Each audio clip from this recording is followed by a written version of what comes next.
Hello बच्चों, welcome back to our channel that is Omnify education. और मैं श्रद्धा यहाँ पर आपके सामने रिप्रेजेंट कर रही हूँ केमिस्ट्री रिवीजन सीरीज का last chapter that is carbon and its compound.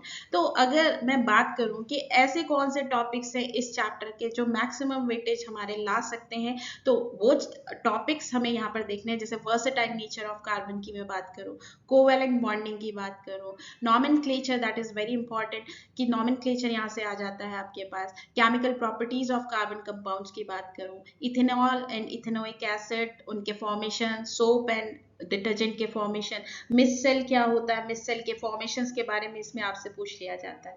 तो चलिए आगे बढ़ते हैं कि ऐसे टॉपिक कौन से हैं जिनसे हम मैक्सिमम मार्क्स कवर करके इस चैप्टर का वेटेज ला सकते हैं। बट इस चैप्टर को पढ़ने से पहले सबसे मेन इंपॉर्टेंट बेटा, आपको कार्बन के साथ क्या करनी है, दोस्ती करनी है। तो जितनी गहरी दोस्ती होगी इस चैप्टर की जो अंडरस्टैंडिंग है वो उतनी ही गहरी होती चली जाएगी।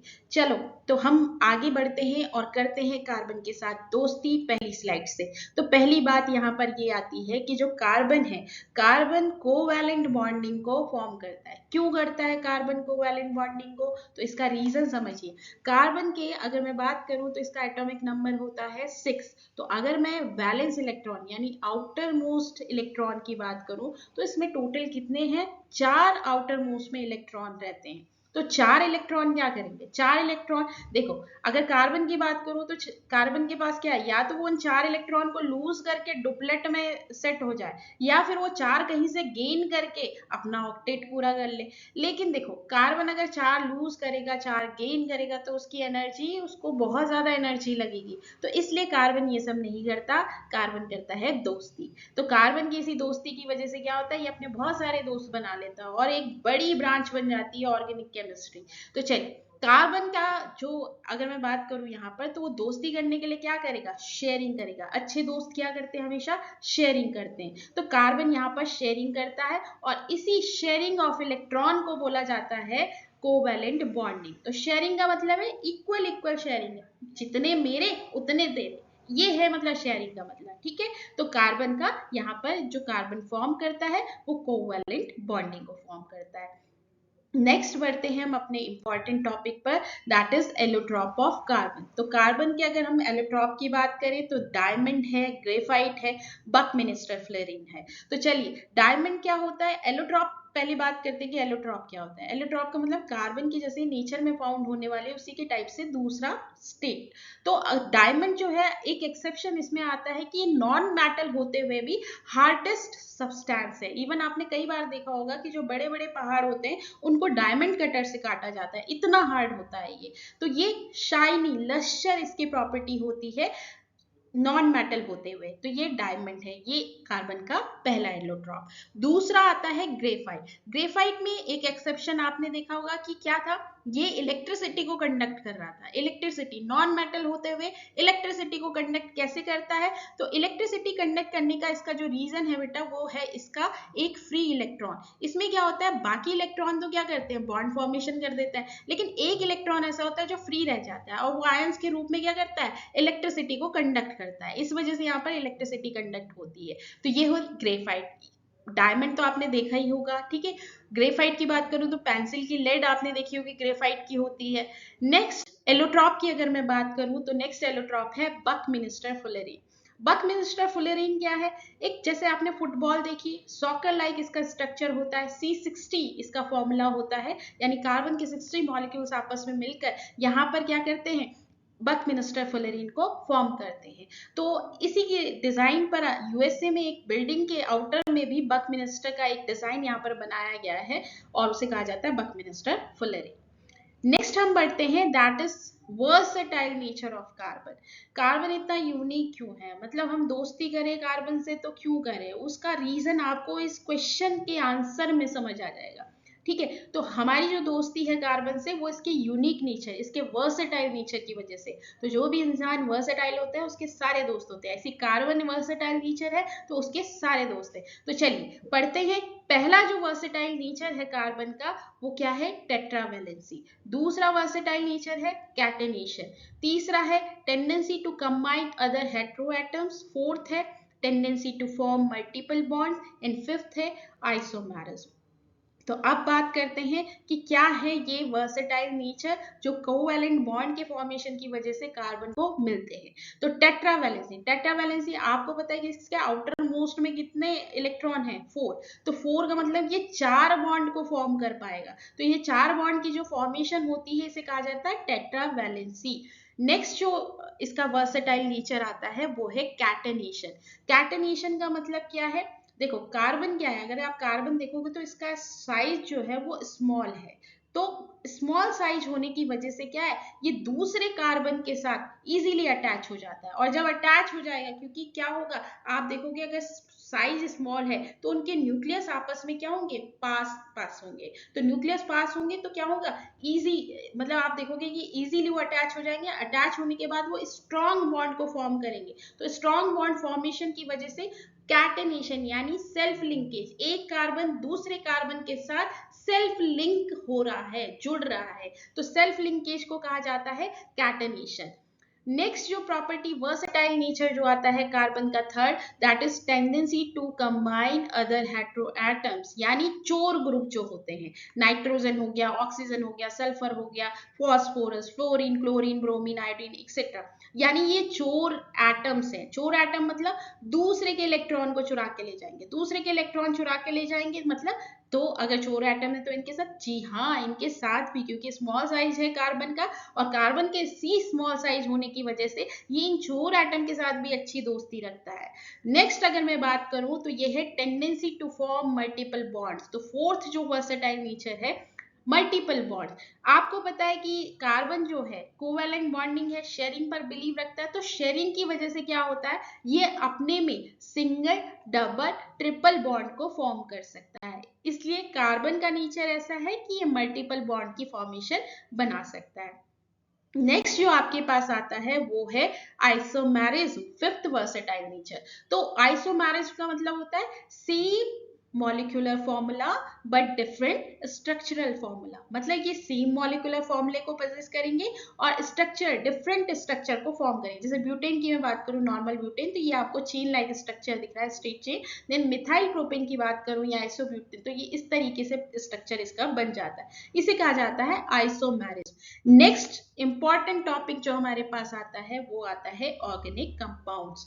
तो कार्बन इतना अच्छा दोस्त है, तो कार्बन की इसी दोस्ती की वजह से क्या है कि इनकी एक बड़ी फैमिली बन जाती है। बड़ी फैमिली को हमने नाम दिया ऑर्गेनिक केमिस्ट्री। वो बहुत बड़ी, इतनी बड़ी फैमिली है कि मतलब आप पढ़ते पढ़ते ही थक जाओगे, तो वो ऑर्गेनिक केमिस्ट्री है। ठीक है, तो ऑर्गेनिक कंपाउंड का मतलब होता है कि जो कार्बन से बनने वाले कंपाउंड है उनको कहा गया ऑर्गेनिक कंपाउंड। और कार्बन से बनने वाले कंपाउंड की स्टडी जिस सब्जेक्ट में की जाती है वो हो गया आपका ऑर्गेनिक केमिस्ट्री। तो इसके अंदर आता है हाइड्रोकार्बन। जैसे अब देखो बात आती है कि हाइड्रोकार्बन यानी कार्बन के साथ हाइड्रोजन, लेकिन कार्बन के साथ हाइड्रोजन क्यों? देखो हाइड्रोजन के पास एक बेचारा अकेला एक इलेक्ट्रॉन है, तो वो क्या करेगा, अपना वो इलेक्ट्रॉन तो लूज नहीं कर सकता। अगर वो इलेक्ट्रॉन लूज करेगा तो उसके पास क्या बचेगा? ठीक है, तो इलेक्ट्रॉन का अगर वो लूज कर देगा तो वो एक अच्छा दोस्त कैसे बन सकता है, या तो वो इलेक्ट्रॉन को शेयर कर ले कार्बन के साथ और उसके इलेक्ट्रॉन को शेयर करते हुए अपना डुप्लेट पूरा कर ले। तो इसके पास तो एक ही ऑप्शन बचता है कि ये अपना डुप्लेट पूरा करेगा। ठीक है, तो ये डुप्लेट कैसे पूरा करेगा, अपना एक इलेक्ट्रॉन रखेगा, कार्बन का एक इलेक्ट्रॉन ले लेगा। तो इसका भी सेम कार्बन की तरह एक प्रॉपर्टी आपको देखने को मिलेगी शेयरिंग की। तो ये शेयरिंग पर बिलीव रखता है, इसलिए कार्बन का सबसे अच्छा दोस्त कौन है, आपका हाइड्रोजन। तो पूरी की पूरी एक जो ऑर्गेनिक केमिस्ट्री है, आप देखोगे उसकी जो ब्रांचेस हैं जब हम पढ़ते हैं तो उसमें हाइड्रोजन का एक बड़ा एक एक्सप्लोजन निकल कर आता है, आप बड़ी स्टडी उसमें करते हो। नेक्स्ट हमारे पास आता है क्लासिफिकेशन ऑफ हाइड्रोकार्बन। हाइड्रोकार्बन्स को जो क्लासिफाइड किया गया है वो सैचुरेटेड और अनसैचुरेटेड में क्लासिफाइड किया गया है।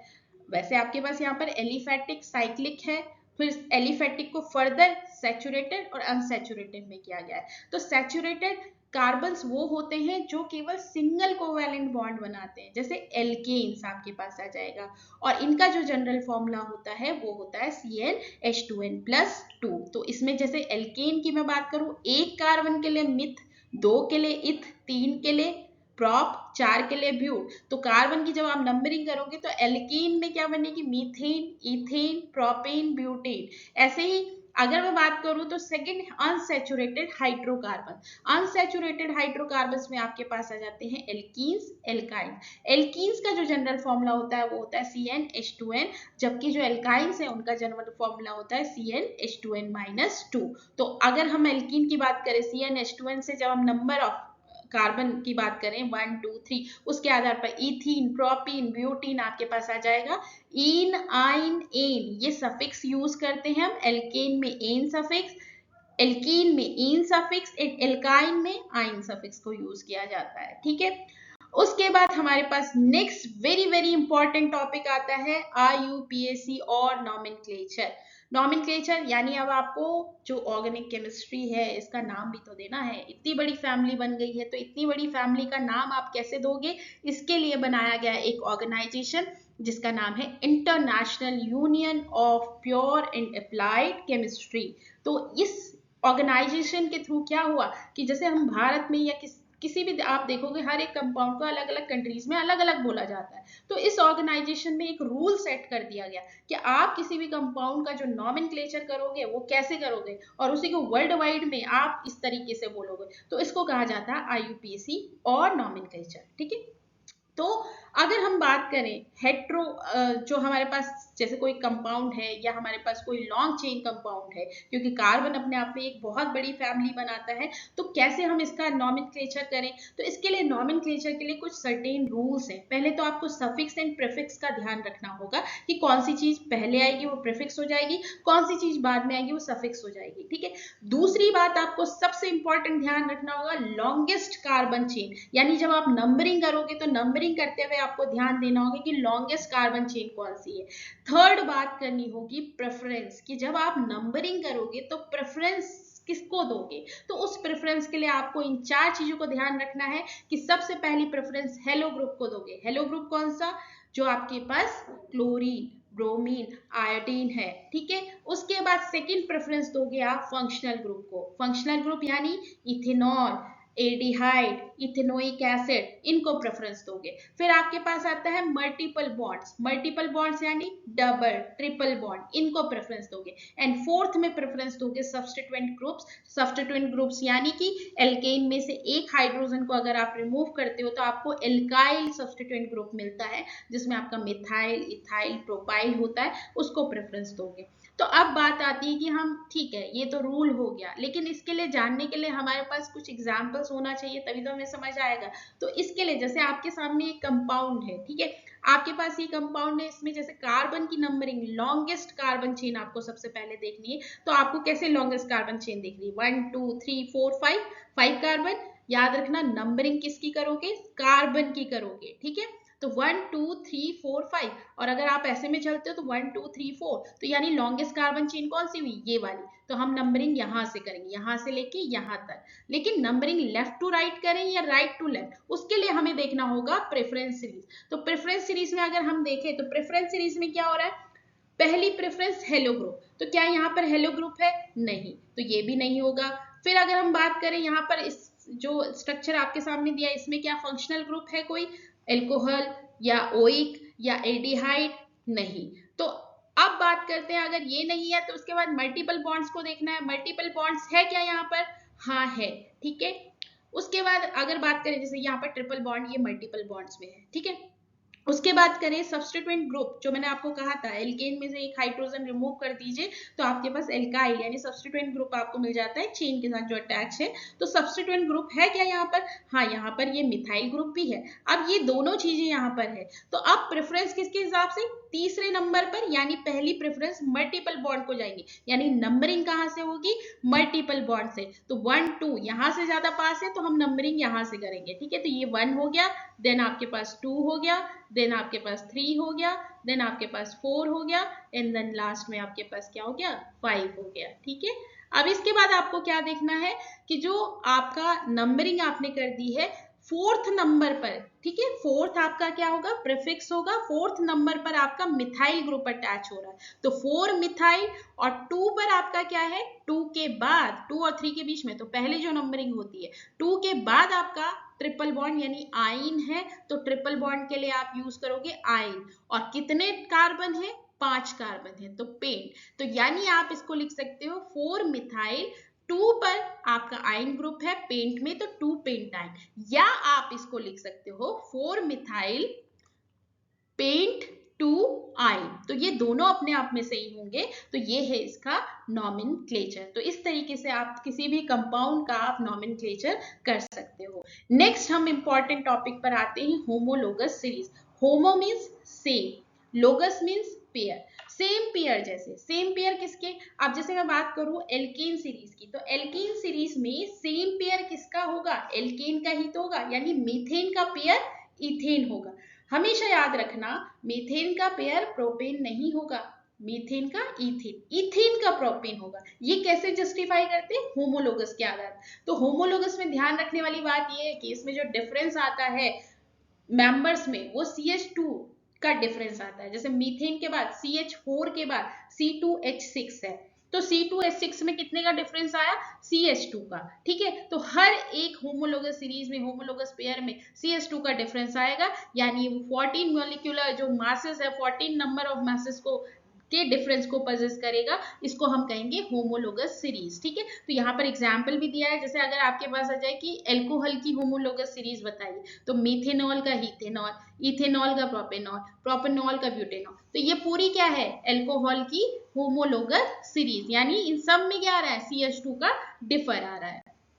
नेक्स्ट इंपॉर्टेंट टॉपिक पे बढ़ते हैं, chemical properties of carbon compound. तो chemical properties of carbon compound यानी क्या क्या ऐसी रिएक्शन है जो कार्बन के साथ कराने पर हमें क्या क्या प्रोडक्ट मिलता है। कंबशन, कंबशन यानी कार्बन को जलाना है, कार्बन मीन्स मीथेन को जब आपने कंबशन यानी जलाया, ऑक्सीडाइज किया, तो आपको मिलता है कार्बन डाइऑक्साइड, वाटर अलग होता, और exothermic reaction heat and light आपको मिल जाएगा, तो ये एक एक्सोथर्मिक रिएक्शन है।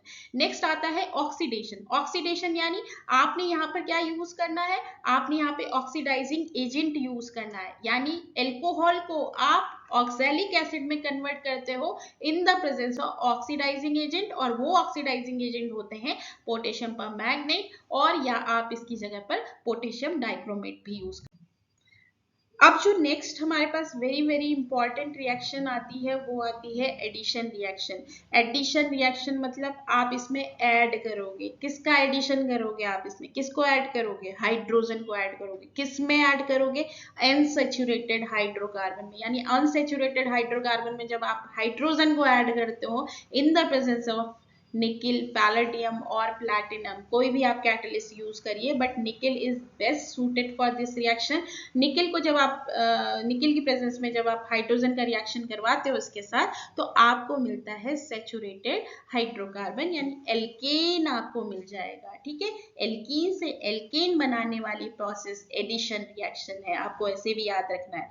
नेक्स्ट इंपॉर्टेंट जो रिएक्शन आपके पास आती है, वो आती है सब्सटीट्यूशन रिएक्शन। सब्सटीट्यूट करोगे, किसको सब्सटीट्यूट करोगे, हाइड्रोजन को सब्सटीट्यूट करोगे, किसके साथ करोगे, क्लोरीन के साथ करोगे। यानी जब तक आप मीथेन में से सारे हाइड्रोजन नहीं हटा देते या सब्सटीट्यूट नहीं कर देते, तब तक आपको क्या करना है, इसकी रिएक्शन करवानी, यानी मीथेन से कार्बन टेट्राक्लोराइड बनाने की जो रिएक्शन होती है, वो होती है सब्सटीट्यूशन रिएक्शन। तो मीथेन में आपने क्या किया, जैसे क्लोरीन का रिएक्शन करवाया इन the presence of sunlight and UV, तो वहां पर क्या होता है, जो क्लोरीन है, एक एटम क्लोरीन का अलग होकर हाइड्रोजन के साथ रिप्लेस हो जाता है, तो वो बना देता है CH3Cl, और एक हाइड्रोजन रिप्लेस होकर एक जो क्लोरीन बच गया था उसके साथ HCl अलग कर देता है। ऐसी फर्दर ये रिएक्शन होती है, फिर CH3Cl का फर्दर रिएक्शन क्लोरीन Cl2 के साथ, तो फिर वो हाइड्रोजन दूसरा रिप्लेस होगा और फिर HCl उसके साथ बनके यहाँ पर निकलेगी। देन आपका फिर CH2Cl2 के साथ फिर क्लोरीन का रिएक्शन,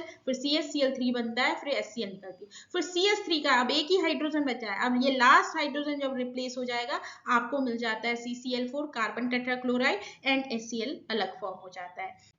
अब नेक्स्ट हमारे पास आता है इथेनॉल एंड इथेनोइक एसिड का डिफरेंस या इनका केमिकल कंपोजिशंस। ठीक है, तो केमिकल रिएक्शंस की बात करें तो जब आप इथेनॉल का ऑक्सीडेशन कराते हो, इथेनॉल के ऑक्सीडेशन कराने के बाद आपको इथेनोइक एसिड मिल जाता है। ये आपने रिएक्शन पीछे भी देखी थी। तो इन द प्रेजेंस ऑफ KMnO4 या K2Cr2O7 पोटेशियम डाइक्रोमेट, तो आप इथेनोइक एसिड बना दोगे। इथेनॉल का रिएक्शन अगर मेटल के साथ आप करवा रहे हो, ठीक है, इथेनॉल का का रिएक्शन मेटल के साथ, तो आपको पता है हाइड्रोजन विद पॉपअप साउंड यहाँ पर निकलेगा और आपको मिल जाता है सोडियम इथॉक्साइड। जब आप इथेनॉल का डिहाइड्रेशन करवाते हो तो इथेनॉल डिहाइड्रेशन करवाओगे कंसंट्रेटेड H2SO4 के प्रेजेंस में 170 डिग्री सेंटीग्रेड टेम्परेचर दोगे तो आपको इथीन और वाटर मॉलिक्यूल अलग हो जाता है, वो मिल जाता है। नेक्स्ट बात करते हैं इथेनोइक एसिड की। इथेनोइक को जब आप स्ट्रॉन्ग बेस सोडियम हाइड्रोक्साइड के साथ रिएक्ट करवाओगे तो बेस के साथ एसिड का रिएक्शन सॉल्ट बनाएगा, वाटर बनाएगा, तो ये बनाता है sodium acetate and water. Next reaction, अगर आप इथेनोइक एसिड की रिएक्शन सोडियम कार्बोनेट और सोडियम बाइकार्बोनेट के साथ कराते हो तो क्या होता है, सोडियम कार्बोनेट के साथ कराने पर 2 मोल ऑफ सोडियम एसिटेट बनता है, जबकि सोडियम बाइकार्बोनेट के साथ कराने पर 1 मोल ऑफ सोडियम एसिटेट बनता है और साथ में कार्बन डाइऑक्साइड और वाटर अलग लिबरेट हो जाता है। नेक्स्ट अगर मैं बात करूं तो इथेनोइक एसिड की रिएक्शन मेटल के साथ, सोडियम मेटल के साथ अगर आप कराओगे तो फर्दर वही hydrogen with popup sound gas निकलती है और आपको मिल जाता है सोडियम एसिटेट। नेक्स्ट अगर बात करें तो इनके डिफरेंस के बारे में, डिफरेंस आप जानते हो कि इथेनॉल है तो एल्कोहल ग्रुप प्रेजेंट है, इथेनोइक एसिड है तो कार्बोक्सिलिक एसिड प्रेजेंट है। इथेनॉल की जो स्मेल होती है वो प्लेजेंट होती है, जबकि इथेनोइक एसिड जो है वो विनेगर स्मेल की तरह होता है। बॉइलिंग पॉइंट इथेनॉल का लो होता है और अगर इथेनोइक एसिड की बात करो तो इथेनॉल के कंपैरिजन में थोड़ा सा हाई होता है। जो इथेनॉल है वो ऑक्सीडाइज हो जाता है इथेनोइक एसिड में प्रेजेंस ऑफ KMnO4 या K2Cr2O7। इथेनोइक एसिड की बात करूं तो ये रिएक्ट नहीं करता है KMnO4 के साथ। इथेनॉल सोडियम कार्बोनेट और सोडियम बाइकार्बोनेट के साथ नहीं रिएक्ट करता है, वेरी इंपॉर्टेंट याद रखना है आपको, जबकि इथेनोइक एसिड रिएक्ट कर जाता है sodium carbonate and sodium bicarbonate के साथ। अब फर्दर अगर आप देखा जाए तो कार्बोक्सिलिक एसिड एक कॉन्सेप्ट आता है एस्टरिफिकेशन। एस्टरिफिकेशन क्या होता है, यानी एस्टर का बनना। तो एस्टर क्या होता है, एस्टर जैसे आपने देखा होगा इत्र, जैसे आप इत्र में भी यूज करते हैं, इत्र उसी प्रोसेस से बनाया जाता है।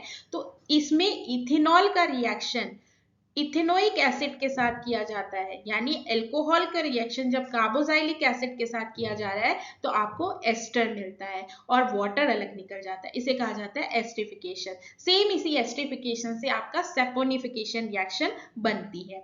अब बात आती है यूज ऑफ इथेनॉल। तो इथेनॉल का यूज कहाँ किया जाता है, कॉस्मेटिक्स के प्रिपरेशन के लिए, सोप बनाने के लिए, अल्कोहलिक बेवरेजेस के लिए, लेबोरेटरी रिएजेंट के लिए यूज किया जाता है और जो खांसी जुकाम की जितनी दवाइयां होती है उसमें आप इथेनॉल का यूज करते हैं। नेक्स्ट इथेनोइक एसिड की बात करूं यूजेस की, तो इंडस्ट्री में इसका यूज होता है, एस्टर्स के मैन्युफैक्चर के लिए यूज होता है, ठीक है। उसके अलावा आप देखोगे फोटोग्राफिक इमर्शंस के लिए यूज होता है, बहुत सारी चीजों के लिए हम इथेनोइक एसिड का यूज। नेक्स्ट हमारे पास आता है very very important topic, that is soap and detergent. तो सोप्स क्या होते हैं, डिटर्जेंट्स क्या होते हैं। सोप ये ऐसे वाटर सॉल्युबल कंपाउंड है जो सेपोनिफिकेशन रिएक्शन से बनते हैं। इसमें क्या होता है, इसमें आप फैट्स का रिएक्शन करवाते हो सोडियम हाइड्रोक्साइड या पोटेशियम हाइड्रोक्साइड से, तो आपको सोप मिल जाता है। डिटर्जेंट की बात करें तो डिटर्जेंट क्या होता है, डिटर्जेंट आपके एक लॉन्ग चेन कार्बोक्सिलिक एसिड्स होते हैं, ये अमोनियम और सल्फोनेट के सॉल्ट्स होते हैं, ठीक है, तो उन्हें कहा जाता है डिटर्जेंट। अब इसमें जो इंपॉर्टेंट बात आती है कि जो क्लींजिंग एक्शन है सोप एंड डिटर्जेंट का, ये किस तरीके से काम करता है, तो इसी में फॉर्मेशन आती है मिस सेल फॉर्मेशन। अब अगर मैंने जैसे आपको कहा ये लॉन्ग चेन कार्बोक्सिलिक एसिड होते हैं, तो मिस सेल की फॉर्मेशंस को ये कैसे फॉर्म करते हैं। तो जैसे आपको पता है कि अगर मैं सोप की बात करूं, फॉर्मूला होता है C17H35COOH, ठीक है। तो सोप का जो फॉर्मेशन होता है इसमें मतलब आप कह सकते हो कि जो आपका RCOONA ग्रुप है वो यहाँ पर अटैच होता है, तो जिसकी वजह से क्या होता है, जो आपके RCOO negative and Na positive का ये बनाते हैं। तो ये जब इसको बनाते हैं तो इसमें क्या होता है, इसमें दो चीजें आती है, एक आता है हाइड्रोफिलिक हेड और एक आता है हाइड्रोफोबिक टेल, ठीक है। तो ये जो हाइड्रोफिलिक हेड है और हाइड्रोफोबिक टेल है, इसकी वजह से ये मिस सेल का फॉर्मेशन होता है। तो जब हम कभी आपने देखा होगा कि कपड़े पे जो डर्ट होता है वो किस तरीके से जो सोप है उस डर्ट को अलग कर लेता है। तो जैसे ये इमेज में आप देख रहे हो कि जैसे यहाँ पर डर्ट है, तो डर्ट इस फैब्रिक में ये डर्ट है, तो सोप का जो फॉर्मेशन है, सोप के फॉर्मेशन में जो हाइड्रोफिलिक हेड और हाइड्रोफोबिक टेल है वो क्या करेंगे, उस डर्ट को खींचने की कोशिश करेंगे। तो जो पोलर एंड होता है ये वाटर के टुवर्ड्स होता है, जबकि नॉन पोलर जो टेल होता है ये डर्ट की टुवर्ड्स होता है, जो इसको ट्रैप करने की कोशिश करता है। और ट्रैप करके ये क्या कर देगा, उस कपड़े से उस गंदगी को या बाहर निकाल देगा। इसको कहा जाता है मिस सेल फॉर्मेशन। तो इस जो आपका सोप और डिटर्जेंट है इसमें से यहाँ से इंपॉर्टेंट क्वेश्चन बनता है। अब अगर मैं बात करूं, आपका ये जो पूरा रिवीजन सीरीज है, यहाँ पर ये चैप्टर भी खत्म हो गया, आपका केमिस्ट्री का रिवीजन सीरीज भी खत्म हो गया। बट एक बात ध्यान रखिएगा बेटा कि हमेशा ना आप विनर तभी बन सकते हो जब आपने उसके लिए बहुत सारी चीजें की होगी, मतलब आपने प्लान किया होगा, आपने प्रिपेयर किया होगा, और आप तभी एक्सपेक्ट कर सकते हो जीतने के लिए। तो हमेशा जीतने के लिए आपको अच्छी प्लानिंग की जरूरत है, और अच्छी प्लानिंग एक अच्छी स्ट्रैटेजी से आती है। अच्छी स्ट्रैटेजी के लिए अच्छा माइंड होना बहुत जरूरी है। तो हमेशा ध्यान रखिए कि आप क्या जो पढ़ाई है, आपका जो टाइम है वो सिर्फ आप पर डिपेंडेंट है। यानी आपने जितने अच्छे से पढ़ा होगा, आपने जितने कंटिन्यूअसली अपनी स्टडी को टाइम दिया होगा, उतने ही अच्छे मार्क्स आप लेकर आएंगे। आई थिंक आपका जो केमिस्ट्री का रिवीजन सीरीज है, इन 4 टॉपिक्स, इन 4 जो चैप्टर्स हैं, इसमें काफी हद तक कवर करने की कोशिश मैंने की है, और वो हो भी गया होगा। और बाकी ध्यान रखिए कि अगर आपने बहुत ही एक एग्जीक्यूट किया होगा अपनी प्लानिंग को अच्छी तरीके से, तो तभी आप अच्छे मार्क्स को अचीव कर सकते हैं। हम सिर्फ जरिया हैं आपके लिए अच्छे मार्क्स लाने का, लेकिन अल्टीमेट जो मेहनत है वो आप पर डिपेंड करती है। Thank you for watching our videos, and thank you कि आपने हमें इतना प्यार दिया। आगे भी हमारे साथ ऐसे बनते रहिए, और आगे भी हमारी वीडियोज को लाइक करिए, शेयर करिए, सब्सक्राइब करिए। Thank you to all. और आपके एग्जाम्स के लिए आपको all the best, good wishes, और अच्छे से करिए। Crack the exam, hit the exam. Thank you.